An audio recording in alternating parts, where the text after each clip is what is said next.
What's going on, guys? Welcome to the Anything Liverpool YouTube channel. My name is Stephen, and today what we're going to be doing is looking at my 5 options to replace Luis Diaz in this Liverpool side and who should they target in the last month of the summer transfer window. Before we get into that though, make sure to drop a like, subscribe while you're here, and make sure your notifications are on for all future live stream videos so that you never miss out on any content. With that being said, let's get into the video. Luis Diaz has departed Liverpool for Bayern Munich following a £65 million fee that's been agreed. Diaz was one of those players that had endless effort, was great in the press, and before his injury, he was really electric in front of goal. Sadly, that clinical nature didn't translate following his injury, but he still contributed 57 goals and assists combined in about 148 appearances for Liverpool. Liverpool currently have Cody Gakpo at the moment, filling in at that left wing, and the profile that Diaz has still needs to be replaced. Diaz was that sort of shifty, agile player that could create separation through dribbling and his take-ons and create chances for himself and others. Cody Gakpo can do this too, but it's a bigger strength to Diaz if we're being completely honest. So how do we replace that? Well, you need to look at a versatile ball-carrying creator. It's easier said than done, of course, but we do have some options to look at on the market right now that could be available both as a statement signing or could be available as a project signing. But we also need to make sure that we're not stunting the growth path of our current young starlet, Rio Ingamoa, and how his place in the team is going to move forward. Anthony Gordon would seem like an all-too-perfect option for Liverpool. The Scouser, formerly of Everton, was within hours of joining Liverpool last summer with a move for him swapped with Joe Gomez. Medicals were booked in Leipzig when they were at the Euros, but nothing really ever came of it, unfortunately. After Newcastle then went on to sell Yakuba Minteh and Anderson as well, Elliot Anderson, to comply with their PSR needs before the deadline. Gordon was apparently telling teammates that he was at the England camp with that he was looking forward to moving to Liverpool and getting the move back home to Merseyside before it fell through. This deal seems a little bit more complex this time around with Liverpool's vested interest in Alexander Isak. I don't see Newcastle selling both.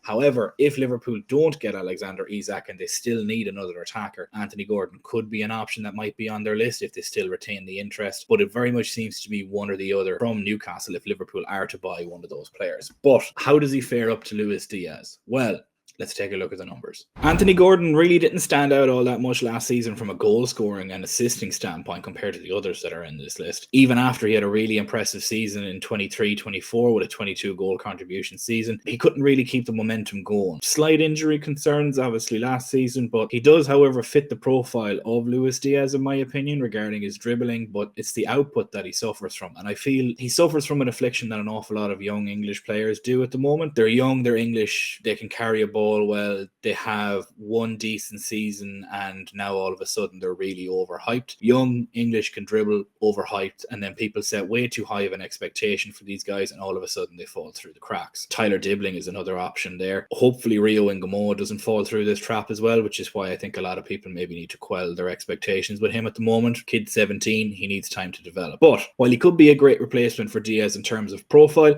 I feel that the asking fee for what he would be able to produce might be too high to warrant a signing. With Gordon averaging less sort of output than Diaz and Gakpo last season, both in goals and assists, while playing more minutes and having a top 3 striker in the world in Alexander Isak beside him for all season, doesn't really ring true for an awful high level of confidence that you would have in a player of his ability. While he does have the dribbling statistics of the ball carrying ability, the take on percentage to progressive carries, it's probably the least likely option for me. Could change if Isak is a non-starter, but I do feel that there are better options available than Anthony Gordon. That's why he's sort of 5th on my list. Over the course of this preseason especially, Rafael Leao has captivated many people with his offensive capabilities, but the question really that I have, and a lot of people really have that they watch him, is his off-ball work. Something he can kind of get away with in Serie A and on occasion a certain Champions League game, but he suffers from, in my opinion, the same issue as Trent Alexander-Arnold did for so many years with us. He puts in the extra effort when he wants, and if you watch him, he doesn't put in a second or a third effort when he's trying to press or defend, and at the Premier League level, you cannot do that. Despite his offensive output, you would need to build the team around him in order to be able to cater for his deficiencies in that regard. And at the age that he is, 26, 25, you don't coach that out of a player at that age. You need to get it when they're like 16, 17, 18. At this point, he's too far gone. You would then have a winger both sides in Salah and Leao that wouldn't be the greatest in the press. Now, Salah is great in the press, but he's not asked to do it. So now you're putting somebody the other side that isn't that great in the press while also saying to Salah, you don't have have to do that defensive work. Now you're going to run into issues of being overrun, and your midfield gets overloaded and your fullbacks are doing way too much work. It just puts the whole front line out of balance, unfortunately. But if your plan is post Salah and you want somebody on that side that is able to take players on one-on-one,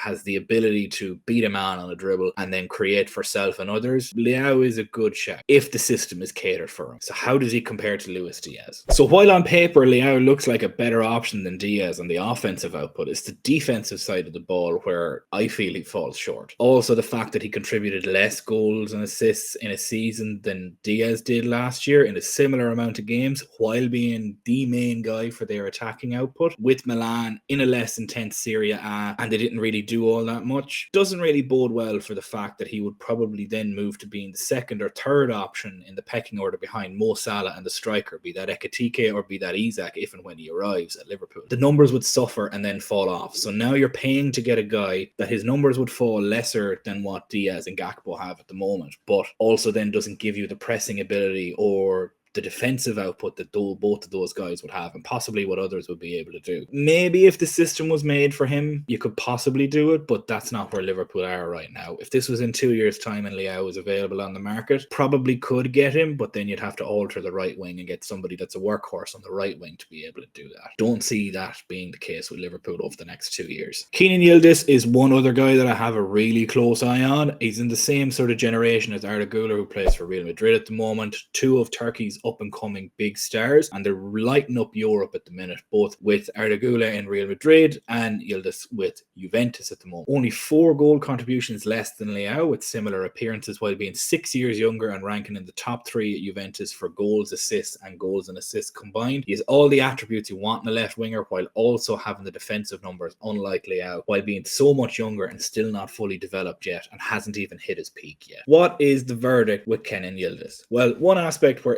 Yildiz excels in comparison to Diaz is his crossing into the box. And with Liverpool having a new striker who's highly efficient with his big chances in Hugo Ekitike, having wingers with the ability to put the ball into dangerous areas at a high rate of consistency is paramount for their success in the striker position. Be that Isak, be that Ekitike, doesn't matter. Both of them finish their big chances at a high rate. So creating more and more big chances is the best way forward. But Arne Slot's system, you also need to be able to press. Yildiz does both. Similar to what Luis Diaz does, moving to the centre of the pitch when he was in the centre forward role in that false 9 role, you could very easily see it happening. But yet, let's see how much it could cost, because I'm nearly sure he just signed a brand new contract. So might be one of the more difficult moves to make. The 20-year-old Turkish international is not long in the top 5 European leagues in his career. He only broke through into Juventus' first team in the 23-24 season, bagged himself a similar amount of returns to the likes of Rodrygo, Gordon, and fellow up-and-coming striker Nico Paz, and Malik Fofana, who's also going to feature later on this list. Maybe difficult for the young Turkish international to get him away from the Italian side, but if it can be done, Liverpool should be all over that move. One of the best up-and-coming talents on the continent. Olympic Lyon's Malik Fofana is one of the players Liverpool have been linked with continuously throughout this year. Olympic Lyon now have also agreed a deal with regards to Tyler Morton for £15 million.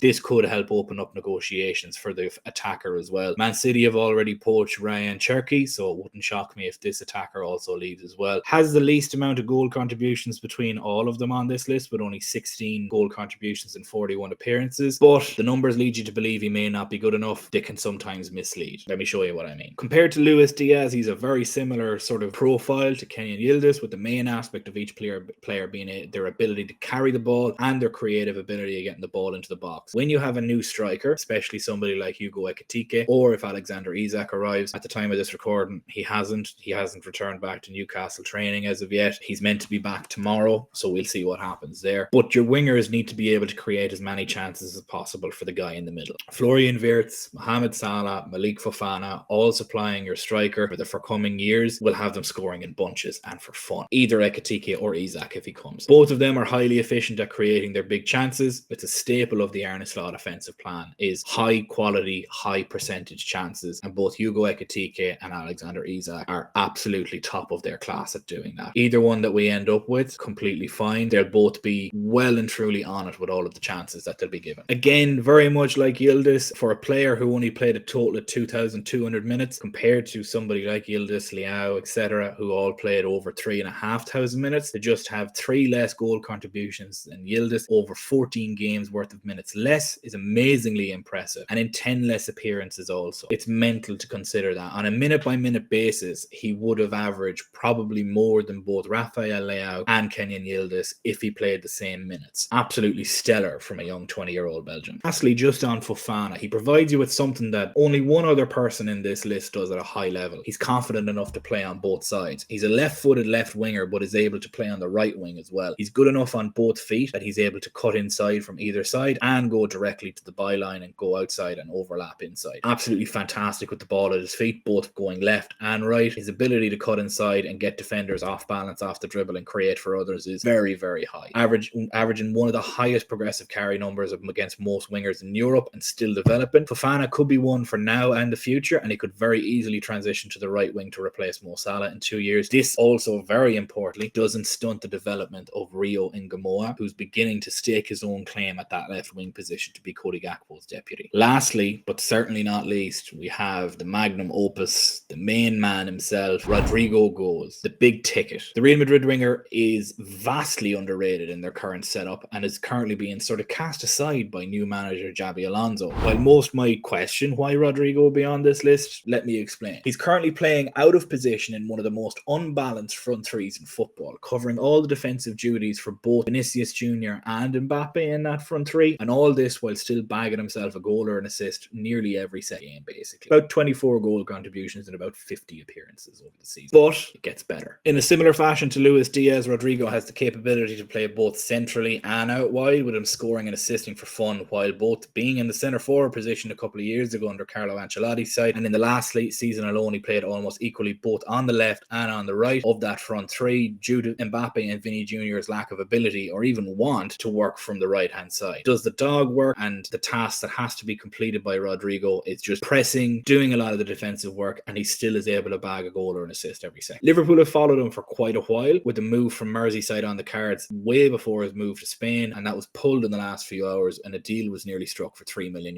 Somebody Michael Edwards has been following for quite a long time. If you take a look at their heat maps from last season, you can see Rodrygo is very heavily winger based. He plays on both sides to an equal level, so this also would help not stunt the development or pathway for the likes of Rio Ngamoa, who seems to be the next up and coming talent that's looking to break out of the AXA Academy and ready to break into the first team. Cody Gakpo might depart before his deal finishes in a couple of years, and then with Mo Salah possibly not renewing in 2 years after his deal finishes in 2027, it opens the door for a winger to be that's able to play both sides and centrally to come in and replace either Mohamed Salah or Cody Gakpo on the left. But that's not even the best part of it. When you look at the ages, in 2027 you will then have a 26-year-old Rodrygo, you'll have a 19-year-old Rio Ngamoa, a 25-year-old Ekitike, a 28-year-old Isak if we do get that signing over the line, and a 24-year-old Florian Wirtz creating behind that. That is an utterly frightening front line when you consider it, and would be the front line for another 5-6 years after that, as there's a natural progression there. For me personally, I'd love either Rodrygo or Fofana, to be perfectly honest, as our next winger signing. Their ability on the ball, both in their progressive carries, their creation, and their pressing ability and the defensive case, and both in Rodrygo and Fofana's case of being able to play on both wings and both sides and not hinder their own development, leaving a pathway for Rio Ngamoa. I think the two of them are perfect. Rodrygo is your big ticket if maybe you don't get Isak, and Fofana is possibly the backup that you get to then bed in both on the left and the right wing. Slot loves his versatile players that can play multiple positions there, but maybe there's a world where Rio Ngamoa just stays there as the left wing and we don't sign one. Now, for me personally, I think that's very risky, considering you don't really have anybody that's a staple right winger behind Mohamed Salah. Yes, you have Jeremy Frimpong, but he's supposed to be your right back as well as your right wing. Might be stretching things a little bit too thin at that point. And also, is it possibly too soon for Rio Ngamoa to start breaking into the first team? Is his body ready yet? Body may not be ready, and he may require a couple of more years. Let me know in the comments below what you guys think. Let me know if I've gotten anything egregiously wrong, if you think I'm completely clueless in what I'm at. Let me know who you'd like Liverpool to get as their left winger assignment. Thank you so much for watching this breakdown. I hope everybody loved watching this video and this type of content. If you did, leave a like and a comment letting us know your thoughts. Hit that subscribe button while you're here as well. Lots more Anything Liverpool content is coming your way soon.